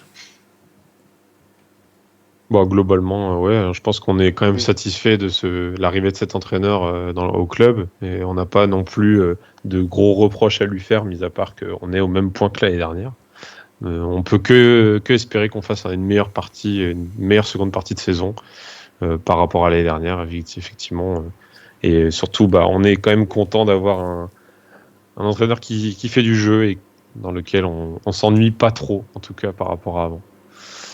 Et bien justement, donc pour conclure l'émission, qu'attendre de 2024, ou en tout cas qu'attendre des 6 prochains mois, forcément la deuxième place, sache qu'on est à peu près tous d'accord sur ça. Évidemment, si on peut aller chercher mieux, on pourra toujours rêver, mais du mal quand même à nous voir rattraper 9 points au PSG en 17 rencontres. Ça semble compliqué, surtout qu'on peut même parler de, entre guillemets, 10 points, vu que en termes de plus-minus... Il devait avoir un sacré goal average. Oui. Bon, ils sont à 7, je crois. 7 ? Ah oui, je sais pas, je les voyais à 40. Ils sont à 40. Ah oui, non, mais on est à 33, je suis con. Non, mais pardon. J'ai rien dit, c'est que je nous mettais à 31. Je suis ingénieur informaticien. On est à 33. Enfin bon, bref, 7 points en 17 rencontres, c'est quand même... ça paraît compliqué d'un PSG qui a perdu qu'une seule rencontre. Là, pour le coup, c'est pas une erreur de ma part. Ils n'ont perdu que face à Nice au Parc, dans le Mofi Game. Mais voilà, on peut attendre donc cette deuxième place, du beau jeu. Et Patrice, un parcours en Coupe de France. Oui, va-t-on enfin ressoulever le trophée de la Coupe de France, ou est-ce que tout ça va s'arrêter dans une grosse semaine ? Je sais pas si ça va s'arrêter là tout de suite, mais en tout cas, c'est compliqué. Je crois qu'on a 3 tours de Coupe de France qui tombent pendant la CAN. Donc ça veut dire dans tous les cas, on fait ça en effectif réduit, dans tous les cas. Donc on commence en plus par un gros morceau. Pour moi, c'était le pire tirage possible, en plus, parce que du coup, on n'avait pas la possibilité de rencontrer tous les clubs de Liga, mais dans notre groupe, c'était Lens le plus gros adversaire, et en plus, on joue chez eux, et pendant la CAN. Donc voilà. Si Ils on en passe ont ce aussi, morceau-là, hein, je pense. Des joueurs qui Oui, vont être aussi, pris. de mémoire, oui. Mais- Si on passe ce morceau-là, oui, sûr que c'est bah voilà, ça fait C'est vrai ça qu'on donne peut un peu dire, d'espoir, ça voilà. Maintenant, à C'est vrai voir. qu'ils parce n'auront que pas ça- El Ainaoui, Mendy et Abdul Samed, je crois. J'aime beaucoup. Et Aïdara. Mais ouais. Aïdara aussi, mais Aïdara joue en défense. Après, c'est pas un titulaire, Aïdara. Non, mais bon, c'est. Mais c'est vrai que la déception serait encore plus grande parce qu'on n'a même pas de Coupe d'Europe à se mettre sous la dent. Enfin, la fin de saison va être longue si on se fait éliminer dès la semaine prochaine. C'est vrai que tu avais 34 Ouais, matchs de moi, Ligue j'avais 1, si en envie plus d'y tu joues qu'un croire, match de coupe. J'avais envie d'y croire les dernières saisons, mais cette année, non, même pas. J'ai pas envie d'y croire parce que je pense que ça sert à rien. Bah ouais, dans les pronos, personne nous a mis vainqueur. Hein. Je crois que je suis le seul à. Je sais, attends, je vais te dire ça tout de suite. Moi, j'ai mis finale et je crois que c'est le plus positif de tous. Mais je suis pas le seul. Hein. Il y a également Pierre et Boris qui nous voient finalistes. Demi-finale pour toi, Damien. Sinon, ça va pas sous le quart. Hein. C'est ton cas, Patrice. Également Quentin et Flo.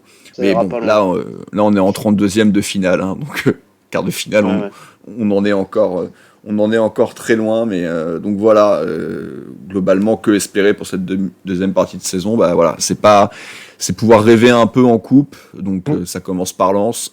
C'est revoir du beau jeu. Trouver une assise défensive. Et surtout, bah moi, ce que j'ai envie de voir, c'est les prémices de l'équipe de l'an prochain. Parce que, ok, Fofana, bon, lui, je pense qu'on peut déjà acter qu'il sera plus là. Bon, certainement Ben Yedder, mais c'est vrai que c'est un cas un petit peu particulier.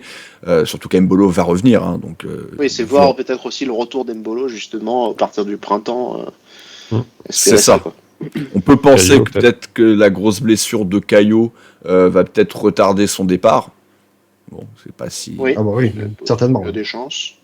Donc, les clubs, on va vouloir le voir jouer avant de le signer. Parce que voilà, là, non, mais c'est dans lui, par contre, ça va être chaud. Lui, ça va être compliqué qu'il revienne, mais justement, donc j'ai envie de me dire que l'été prochain, on peut garder quand même à peu près l'équipe actuelle et donc voilà, commencer à avoir des bonnes choses. Et ça commence par la défense. Voilà. Moi, ce que j'ai envie de voir là sur les 17 matchs, c'est au moins 7-8 clean sheets, c'est une défense top 3 sur la phase retour. Hein. Voilà, en tout cas, voilà, merci messieurs de m'avoir accompagné. On va peut-être vous proposer une autre émission avant la reprise, avant le match à Lens. Du coup, ce sera peut-être sous forme de gazette mercato avec les arrivées qu'on doit oui ou non faire avec cette canne qui fait un peu peur à tout le monde. En tout cas, merci Damien, merci Patrice, merci Quentin de m'avoir accompagné. On se retrouve donc ou la semaine prochaine pour une gazette ou pour le débrief. D'ici là, portez-vous bien et Dagemunegu. Et bisous.